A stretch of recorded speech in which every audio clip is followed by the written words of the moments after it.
Mega TV நேயர்களுக்கு வணக்கம். பெண்கள்.com நிகழ்ச்சியில் சுபகிரகம் பகுதியில் அனைவரையும் சந்திக்கிறதுல மிகவும் மகிழ்ச்சி. இன்றைக்கி நம்ம சோமவார பிரதோஷ வழிபாடை பார்க்கலாம். இப்போ ஒவ்வொரு வாரம், அதாவது சோமவாரம்னா திங்கக்கிழமையில் வரக்கூடிய பிரதோஷம், இப்போ ஒரு திதி ஒரு வாரத்தோட ஒரு நட்சத்திரத்தோடு சேர்ந்து வருதுன்னு வச்சுக்கோங்களேன். அது ரொம்ப விசேஷமான ஒன்று. இப்போ பொதுவாக அஸ்வினி நட்சத்திரம் செவ்வாய்க்கிழமையில் ஒரு சதுர்த்தி திதியோடு வந்தால் ரொம்ப விசேஷம். அது எப்போமாவது அந்த காம்பினேஷன் வரும். அதாவது அஸ்வினி திதி, அஸ்வினி நட்சத்திரம் அன்றைக்கி இருக்கணும், மேஷராசி அன்னைக்கு செவ்வாய்க்கிழமையாக இருக்கணும், அன்னைக்கு சங்கடஹர சதுர்த்தி வரணும். அப்போ பிள்ளையாருக்கு ரொம்ப விசேஷமான ஒரு நாள். கரும்புலேயே அன்றைக்கி யாகம் பண்ணுவாள். அந்த மாதிரி கணபதிக்கு அன்றைய நாளில் கரும்பில் யாகம் பண்ணால் நமக்கு வேண்டியது கிடைக்கும் அப்படின்னு சொல்லிட்டு. ஸோ ஒரு நாள், நட்சத்திரம், அன்னைக்கான யோகம், அன்னைக்கான திதி எல்லாம் கூடி வருது அப்படின்னு சொன்னால் ஒரு குறிப்பிட்ட பலன் நமக்கு நிச்சயமாக கிடைக்கும். அப்போது இந்த திங்கக்கிழமையில் வரக்கூடிய பிரதோஷத்திற்கு என்ன ஒரு பலன் உண்டு அப்படின்னு பார்த்திங்கன்னா, இப்போ சிவபெருமான் எடுத்துட்டோன்னா அவருக்கு திங்கக்கிழமை ரொம்ப விசேஷம். சிவனுக்கும் சரி பார்வதிக்கும் சரி திங்கக்கிழமை ரொம்ப விசேஷமான ஒரு நாள். ரெண்டாவது இந்த சோமவாரம் திங்கக்கிழமையில் யாருக்கு பலம் அதிகம்னு கேட்டிங்கன்னா சந்திரனுக்கு பலம் அதிகம். அப்போ சிவபெருமான் அந்த 3ஆம் பிறை சந்திரனை தன்னுடைய தலையில் தான் அவர் வச்சுருக்கார். சந்திரனுக்கு உண்டான தோஷ நிவர்த்திக்கு நம்ம திங்கக்கிழமையில் சிவபெருமானுக்கு வழிபாடு செஞ்சால் நமக்கு ஜாதகத்தில் தேய்பிறை சந்திரனாக இருக்குது, நம்ம ஒரு திங்கக்கிழமை பிறந்திருக்கோம், அது ஒரு தேய்பிறை சந்திரன், நம்ம விருச்சிக ராசி, சந்திரனும் நீச்சமாக இருக்குன்னா மனசு சம்பந்தப்பட்ட விஷயங்களில் நமக்கு நிறைய பாதிப்புகள் இருக்கும். ஸோ அப்படி இந்த திங்கக்கிழமையில் சிவன் வழிபாடை இவ்வாறு செய்யும் பொழுது அந்த தோஷம் நிவர்த்தியாகும். இப்போ நமக்கு படிப்படியாக நமக்கு ஒரு வருஷ கணக்காக ஒரு வழிபாடை நம்ம செய்யும் பொழுது நமக்கு பலம் இருக்கும். அப்போது பிரதோஷம் அப்படிங்கிறதே சிவனுக்கு உண்டான ஒரு மிகப்பெரிய நாள். அப்போ அந்த பிரதோஷம் என்ன திதி, அது எத்தனாவது திதி? நமக்கு தேய்பிரையிலையும் உண்டு, வளர்பிறையிலையும் உண்டு. ஸோ இந்த பிரதோஷம் அப்படிங்கிறதே பிரதோஷத்துக்கு மறுநாள் சிவராத்திரி வரும், அதுக்கு மற்ற நாள் உங்களுக்கு பௌர்ணமியோ அமாவாசையோ வரும். ஸோ இந்த 13th டே ஆஃப் அந்த லூனார் இது இப்போ சந்திரன் தேய்பிரையில் இருந்தாலும் 13வது நாள், அதே மாதிரி வளர்பிறையில் இருந்தாலும் 13வது நாள். இதைத்தான் நம்ம அந்த திதி அந்த 13 எப்படி 11வது நாள் நமக்கு ஏகாதேசின்னு சொல்கிறோம். ஸோ ஏகாதேசி, துவாதசி, திரையோதசி, சதுர்தசி, இந்த நாளும் அது மற்ற நாள் அமாவாசையோ பௌர்ணமியோ வரும். ஸோ இந்த திரையோதசி திதி தான் ரொம்ப விசேஷம்.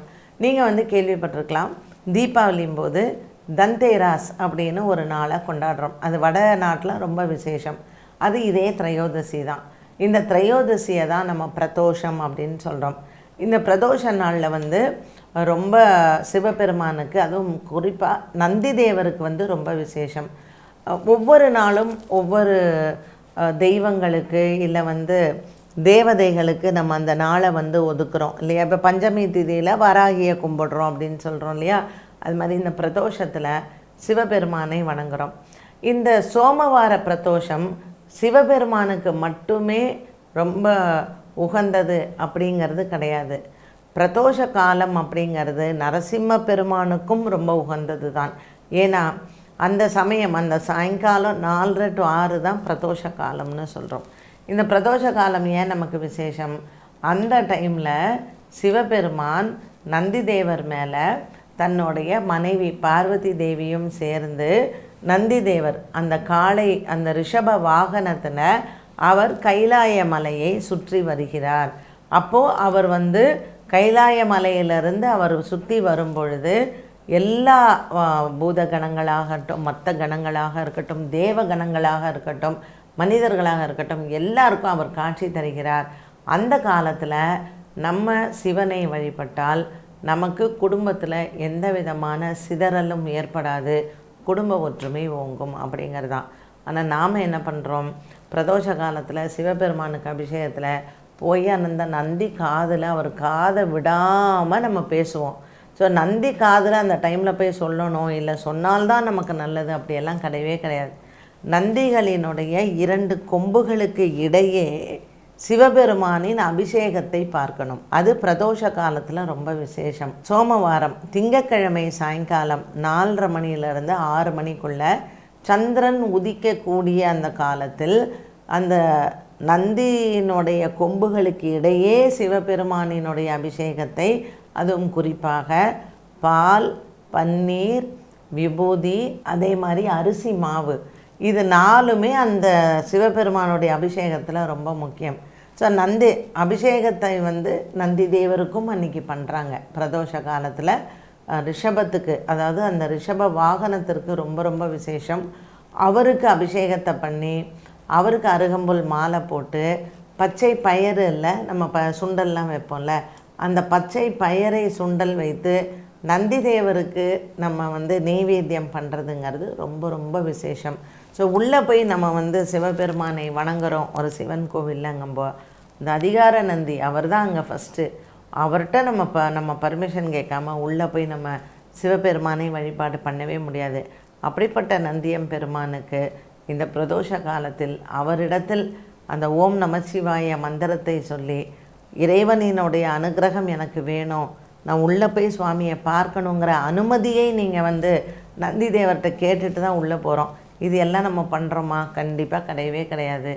ஏதோ போகிறோம், அபிஷேகம் நடக்குதா, வணங்குறோம், ஏதோ நந்தி எல்லாரும் நந்தி காதில் சொல்கிறாங்க நம்மளும் சொல்லாமேன்னு. நம்மளுடைய உடம்புலேருந்து இருக்கக்கூடிய, நம்ம பேசும் பொழுது நம்ம வாயிலிருந்து வரக்கூடிய அந்த எச்சில் இருக்கு இல்லையா, அது சுவாமி மேலே முதல்ல படவே கூடாது, அதுவே நமக்கு பாவம். அதனால் நீங்கள் நந்தி தேவர் காதில் சொல்லணும்னு அவசியமே இல்லை. சுவாமியை நந்தியின் கொம்புகளுக்கு இடையே அவரை தரிசனம் செய்து சுவாமிகிட்ட, நம்ம நந்தி பகவான்கிட்ட உள்ளே போகிறேன் எனக்கு அனுமதி கொடுங்கன்னு கேட்டுட்டு நீங்கள் உள்ளே போய் சுவாமியை பார்த்தாலே கர்ப்பகிரகத்தில் கண்டிப்பாக நம்மளுடைய பிரச்சனைகள் எல்லாம் தீர்ந்து ஒரு மன நிம்மதி நிச்சயமாக இருக்கும். பிரதோஷ காலத்தில் நம்ம உள்ளே போய் அபிஷேகத்தை பார்த்துட்டு அந்த உற்சவர் நம்ம ரிஷப வாகனத்தில் அவர் பார்வதி தேவியோட வலம் வரார் பார்த்திங்களா, அதுதான் ரொம்ப விசேஷம். நீங்கள் பார்க்க வேண்டிய ஒன்று. ரிஷப வாகனத்தில் சிவபெருமான் பார்வதியுடன் கூடி நமக்கு காட்சி தர்றது தான் அந்த பிரதோஷ காலத்தினுடைய விசேஷம். திங்கக்கிழமை பண்ணுறது நம்ம மனசு சஞ்சலம் எல்லாம் தீரும். மனசில் எப்பேற்பட்ட கவலை இருந்தாலும் பிரதோஷ காலத்தில் நம்ம வழிபட்டால் நமக்கு எல்லா விதமான பாபங்களும் நம்மளை விட்டு அகலும். அதனால் திங்கக்கிழமையில் பிரதோஷம் வந்தால் சிவபெருமான் ஆலயத்திற்கு போகும்பொழுது பால், பன்னீர், விபூதி, அப்புறம் சிவபெருமானுக்கு அபிஷேகத்திற்கு அரிசி மாவு, இதெல்லாம் எடுத்துகிட்டு போய் தானமாக கொடுங்க. நம்ம செய்த பாபங்கள் எல்லாம் தீர்ந்து மனசாந்தியும் நல்ல தூக்கம். இது நிறைய பேருக்கு தூக்கமின்மை அப்படிங்கிறது ஒரு மிகப்பெரிய பிரச்சனை. இதுக்கு நிறைய மாத்திரையெல்லாம் சாப்பிடுவாங்க. சோமவார பிரதோஷ வழிபாடை நீங்கள் கோயிலில் போய் பாருங்கள்.